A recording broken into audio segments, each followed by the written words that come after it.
Schönen guten Tag, liebe Zuschauer. Ich freue mich sehr, dass wir wieder in der nächsten halben Stunde diese Visite-Sendung gestalten dürfen und habe den heutigen Abend gewählt, mal über das Thema der Schlafstörungen etwas zu sprechen.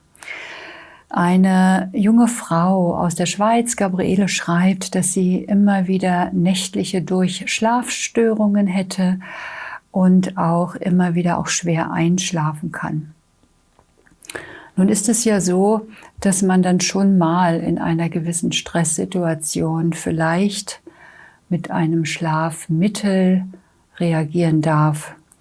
Aber das muss für den ausschließlichen Notfall darauf beschränkt bleiben. Schlafstörungen haben Ursachen. Und unser Körper ist natürlich auch angewiesen auf das, dass er den Schlaf braucht, weil die große Regenerationszeit für unseren Körper ist nachts. Deshalb ist es ganz wichtig, wenn Sie in der Nacht nicht durchschlafen können, wovon werden Sie denn geweckt? Werden Sie geweckt, weil Sie die Trinkmenge auf den Abend verlegen, weil es Ihnen nicht bewusst war, am Tag mehr zu trinken? Die Niere will sich entlasten, aber eigentlich wollen die Nieren nachts auch Ruhe haben. Also müssen sie immer wieder zur Toilette.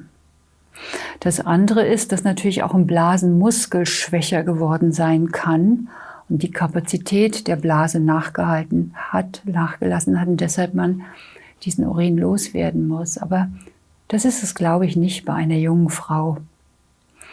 Achten Sie bitte, wie ist denn Ihr Schlafplatz? Holen sich eventuell jemand aus der Geopathologie oder schauen Sie, dass Sie keinen Funkwecker in Ihrem Schlafzimmer haben. Dass Sie um Gottes Willen nicht Ihr Handy oder Ihr Mobile in Schlafnähe haben und würden es vielleicht noch auch als Wecker benutzen. Das sind so kleine Tipps, aber sie sind unglaublich wichtig. Und in der Aussage auch eines geopathologischen Befundes, wo ist Ihr Schlafplatz? Ist Ihr Schlafplatz genau vor allen Dingen auf einer Wasserader oder ist es die WLAN-Belastung vom Nachbarn oder ist es der Funkturm, der jetzt aufgestellt wurde in Ihrer Nähe? Das sind alles Dinge, die sollten Sie wissen, um Ihren Schlaf zu verbessern. Das andere ist, dass man nicht ins Bett gehen kann und sagen kann, so, die Nachttischlampe ist aus, ich will schlafen. Kommt aus einem stressreichen Tag und meint, dass der Körper jetzt Ruhe finden kann. Das braucht manchmal auch diese abendlichen Rituale. Rituale, die den Körper runterfahren, wo man loslassen kann, wo man sich auch bereit macht, ins Bett zu gehen.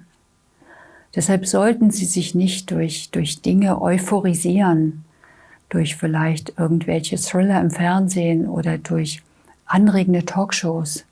Lassen Sie das. Lesen Sie für sich ein Buch, das Sie entspannt oder vielleicht auch Musik. Tun Sie auch am Abend etwas, was Sie für die Nacht vorbereitet. Schlafen ist ja dieses, ich übergebe mich dir. Ich übergebe mich in einen Frieden und will die Augen schließen und vertraue, dass ich am Morgen wieder erwache. Ein Bad, allein ein 90-minütiges Basenbad, das einen pH-Wert aufbaut von 8,5 und nur eine Aufgabe hat, toxisch auszuleiten, was in den Säurebasenhaushalt reguliert, kann unglaublich auch entspannend wirken. Einschlafend. Wenn Sie in der Nacht aufwachen, nach Mitternacht, und oft sind das so die Zeiten, wo man einfach sagt, ich kann dann eine Stunde, 1,5 Stunden nicht mehr einschlafen, achten Sie auf Ihre Leber. Ihre Leber ist das Organ, die diese Zeit sich vorbehält. Mittlerweile wissen Zuschauer, dass die Leber über 500 Aufgaben für uns hat und sie muss sie nachts hauptsächlich vollziehen. Wenn sie in ihrer kapazitären Kraft eingeschränkt ist, wird sie das nicht können und sie gibt alles wieder retour. Sie sitzen in ihrem Bett und kommen einfach nicht zur Ruhe. Deshalb ist es sehr wichtig, dass auch das therapeutisch Dinge in der Zukunft sind, die Ihren Leberstoffwechsel verbessern müssen. Nehmen Sie einfach am Abend erstmal vielleicht 6, 7 Tropfen einer Urtinktur von Cardius Marianus. Cardius Marianus ist die Mariendistel. Die Mariendistel schützt die Leberzelle und reguliert in die Entgiftung. Das kann die Leber in so einer Nacht wesentlich unterstützen. Es ist ganz wichtig, dass die Leber nicht nachts die Arbeit machen muss, die der Darm schon lange nicht mehr tut. Denken Sie an eine erhöhte Schleimhautpermeabilität Ihres Darmes. Denn wenn der Darm ständig sogenannte Endotoxine, nennt man das, aus dem Darm ins Blut lässt, Schwefelwasserstoff, Skatol, Ammoniak, Fragmente von Bakterien, Pilze, Parasiten, Toxine, Histamin, dann ist die Leber in der Nacht gefordert. Und das geht alles bitte nur begrenzt. Der kleine Seiteneffekt, nicht mehr gut zu schlafen, soll Sie wachrütteln. Tu was für mich. Deshalb ist es sehr wichtig, solchen Fragen nachzugehen, gerade bei Schlafstörungen. Und ein Parameter, um ein sogenanntes Leaky Gut mit einer erhöhten Schleimhautpermeabilität zu leben, würde bedeuten, eine Stuhluntersuchung auf Alpha-Antitrypsin und Calprotectin. Damit haben Sie einen guten Parameter oder vielleicht noch das Zonulin im Stuhl. Dann wissen Sie, wie weit hier wirklich diese Barriere intakt ist oder offen. Das kann sich wesentlich verändern, allein wenn Sie schon diese Dinge in die Hände nehmen und auch verändern. Der Schlaf-Wach-Rhythmus wird in unserem Organismus geregelt. Dafür haben wir ein sehr entscheidendes Hormon, das ist das Melatonin. Melatonin wird unter anderem nicht nur in unserer Zirbeldrüse gebildet, die übrigens verkalken kann, wenn Sie zu viel Fluor benutzen. Fluor, es wird nicht einfach sein, eine Zahncreme zu finden, die kein Fluor hat, aber Sie sollten darauf achten. Dieses Melatonin wird gebildet, wenn wir in der Nacht und am Abend in Dunkelheit schlafen. Menschen, die die Angewohnheit haben, sehr, sehr, sehr lange wach zu bleiben und weit über eine normale Schlafenszeit hinweg, können das gar nicht mehr. Sie können Melatonin nicht mehr genug bilden. Auch kaltes Licht und blaues Bild hemmen die Melatoninproduktion. Deshalb ist alles gut, was so warmes Licht ist, rotes, oranges oder gelbes. Ungefähr 460 bis 480 Nanometer, also eigentlich ist es ein kleiner Bereich, aber das ist dieses Licht, was Melatonin hemmt. Und dieses Melatonin wird auch im Darm gebildet. Man sagt, bis 30 Mal mehr wird sogar noch im Darm gebildet. Und Melatonin reguliert die Phasen zwischen Nacht und Schlaf, Tag und Wach. Das hat man bisher gewusst, aber was man viel mehr heute weiß, ist, dass wir dieses Melatonin so wahnsinnig benötigen. Denn Melatonin als Hormon hat einen unglaublichen großen Einfluss auf unser Immunsystem. Deshalb brauchen wir es, gerade wenn wir zum Beispiel hormonaktive Tumoren sich entwickeln wollen, ich spreche von Peritoneum, Bauchfelltumoren, von Eierstocktumoren, von Brusttumoren oder Prostata, also Prostatatumoren. Das sind alles hormonaktive Tumoren. Und man weiß heute, dass Melatonin hier eine große Einwirkung hat auf die sogenannte Apoptose. Das heißt, Melatonin kann einen Zelltod einleiten. Noch dazu Melatonin einen großen Einfluss hat auf die Angiogenese. Angiogenese bedeutet, diese Tumoren brauchen ja Nährstoffe.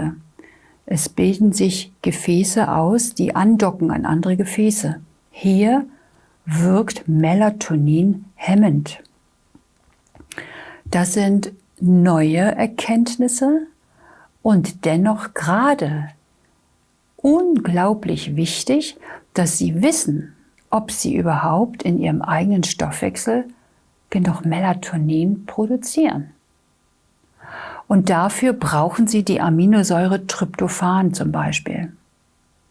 Die Aminosäure Tryptophan wird verstoffwechselt zu 5-HTP und dieses 5-HTP zu Serotonin. Erinnert Sie das? Serotonin ist unser Glückshormon. Natürlich nur, wenn wir jetzt auch genug Magnesium im System haben, Vitamin B6 haben, wenn wir genug Zink haben. Das sind alles Kofaktoren, die dieser Stoffwechsel braucht. Und deshalb ist es wichtig, dass wer nicht schlafen kann, dass er weiß, kann mein Körper diesen Syntheseweg in der Bereitstellung vom Melatonin überhaupt vollziehen. Auch aufgrund dessen, dass Melatonin eins der wertvollsten Antioxidantien ist und sich auch hier integriert, die Zelle vor dem radikalen Stress zu schützen. Melatonin bzw. Serotonin, das ist die Vorstufe vom Melatonin, können Sie gut zum Beispiel im Urin nachmessen. Das ist eine sehr einfache Untersuchung, aber es führt Sie eigentlich dann auf einen sehr guten Weg. Melatonin wird in der Zirbeldrüse gebildet, aber jede Zelle hat sogenannte Melatonin-Rezeptoren. Man muss sich das so vorstellen, dass eine Zelle Hunderte von Antennen hat, vielleicht auch Tausende. Und an diese Antennen wird immer alles angedockt. Serotonin, Melatonin, Östrogen, Progesteron, Kalium, Natrium, Zucker. Das ist so die Zellmembran, ist wie das Gehirn einer Zelle. Wenn Sie diese Zellmembran entfernen, stirbt die Zelle. Wenn Sie der Zelle den Zellkern entfernen, kann die Zelle noch ungefähr 4 bis 6 Wochen leben. So wichtig ist die Kommunikation, das ist wie die Sprache einer einzelnen Zelle, die für mich wie so ein kleiner Organismus sich eigentlich darstellt, der wir eigentlich alles gewähren müssen, wenn sie gesund bleiben darf. Und es gibt heute auch genug toxische Dinge in unserem Leben, wie Schwermetalle, Lösungsmittel, die ganzen unglaublichen E-Stoffe in der Zubereitung unserer Nahrungsmittel. Es gibt eine Fülle an Toxizität in der Kosmetikindustrie. Und denken Sie an die über 200 Medikamente und auch Impfungen, die Aluminium enthalten. Das alles kann auch Rezeptorstörungen machen, dass Melatonin vielleicht um einen Rezeptor kämpft, der besetzt ist durch Schwermetalle. Deshalb kann man eigentlich nicht immer alles von etwas loslösen, sondern man muss verstehen, warum gelingt es mir nicht mehr, die Ruhe zu finden. Und das ist ein ganz wichtiger Aspekt. Auf der anderen Seite, glaube ich, ist es sehr wichtig, dass man auch sein Leben gut rhythmisiert. Dass wir sprechen viel zu wenig in dem Alltag, auch im Gespräch mit unseren Menschen über ihren Schlafrhythmus. Es ist schon erstaunlich, wie viele Menschen die Nacht zum Tag machen. Natürlich ist es so, dass auch viele Berufe auch Menschen aus dem Takt kommen müssen, aber das sind alles nicht gesunde Rhythmen. Versuchen Sie auch da wieder Ihren gesunden Rhythmus zu finden. Nicht schlafen können und auch nicht vielleicht vom Tag erschöpft zu sein, heißt, machen Sie doch einfach mal am Abend auch noch immer wieder einen schönen Abendspaziergang, wenn das möglich ist. Inhalieren Sie noch mal kräftig wirklich tiefe, frische Luft, wenn es Ihnen möglich ist, und führen Sie Ihren Körper langsam in eine große Entspannung, dass er auch für das Schlafen bereit ist. Auch die Gedanken können natürlich durch unser Leben, durch unseren Stress, durch unsere Arbeit, durch unsere zwischenmenschlichen Konfliktprobleme und ich will gar nicht verschweigen, was die jetzige Situation mit den Einzelnen macht. Die Angst, die Panik, die auf uns alle aufgedrückt wird, das bringt uns ziemlich aus dem Gleichgewicht. Und diese Harmonie zwischen unserem limbischen System, das sitzt hier vorne im Frontalhirn, das ist unser Gefühlsgehirn und das lenkt und das leitet uns. Und das ist das Entscheidende, ob wir in unserer Zufriedenheit abends ins Bett gehen oder ob wir immer noch unter diesem Druck im Unterbewusstsein leben. Und auf der anderen Seite, dass wir so in unserem Neokortex, nennt man das, diese wirklich Denkstrukturen, die wir haben, dieses rationale Denken, diese Wertung, dieses Bewusstsein, das muss ein Prozess sein, der eigentlich nicht konkurrenzmäßig nebeneinander lebt, sondern miteinander kooperiert. Und wenn das eine gefühlt wird, aber das andere anders verstanden sein will, dann gibt es da einen Zwiespalt.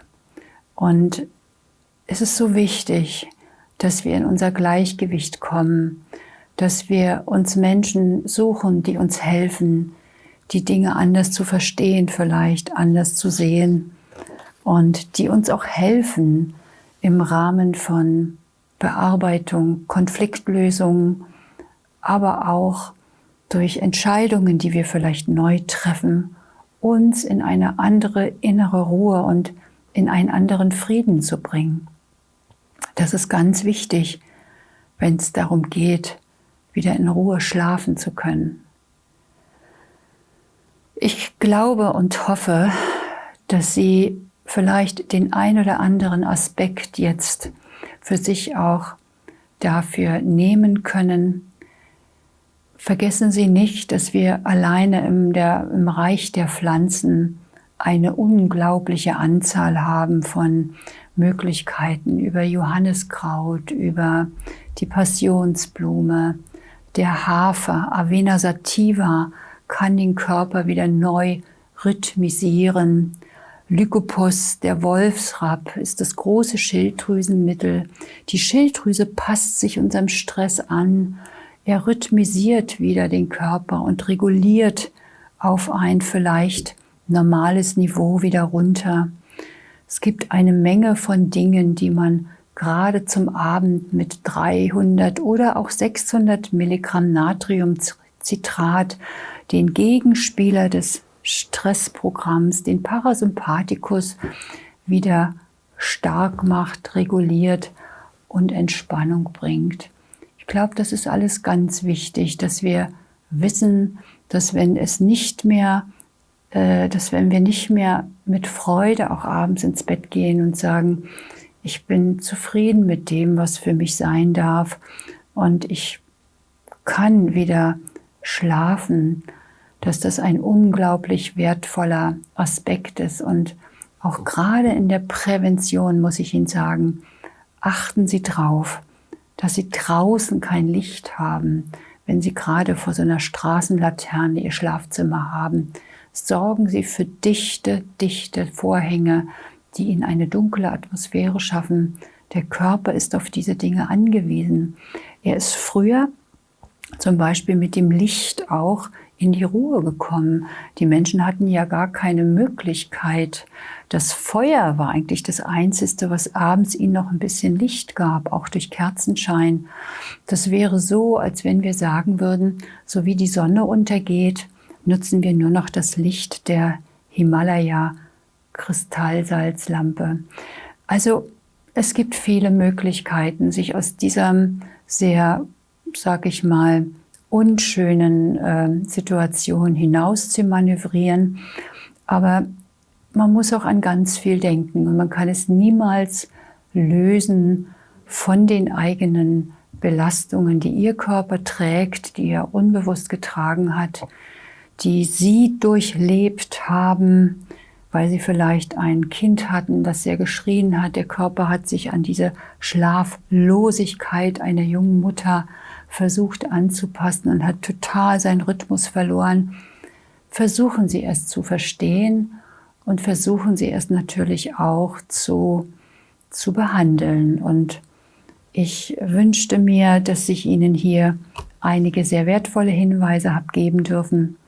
Und in diesem Sinne, gerade für den heutigen Sonntagabend, wünsche ich Ihnen und uns allen natürlich einen guten Schlaf und gute Nacht. Und ich bin so eine Verehrerin von dem großen Seneca.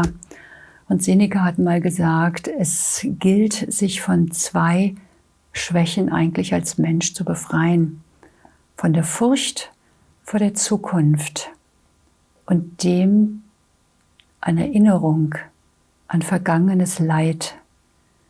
Das Letztere berührt uns nicht mehr und das Erste noch lange nicht. Ich glaube, das ist etwas, was wir gerade in dieser Zeit auch uns sehr fokussieren müssen auf das Jetzt, auf das Heute. Und ganz besonders, und das möge nicht egoistisch sein, sondern ganz besonders auf uns.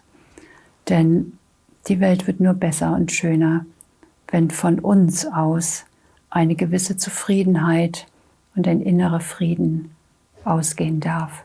In diesem Sinne, einen guten Abend, gute Nacht und vor allen Dingen freue ich mich auf den nächsten Sonntag mit Ihnen. Auf Wiedersehen.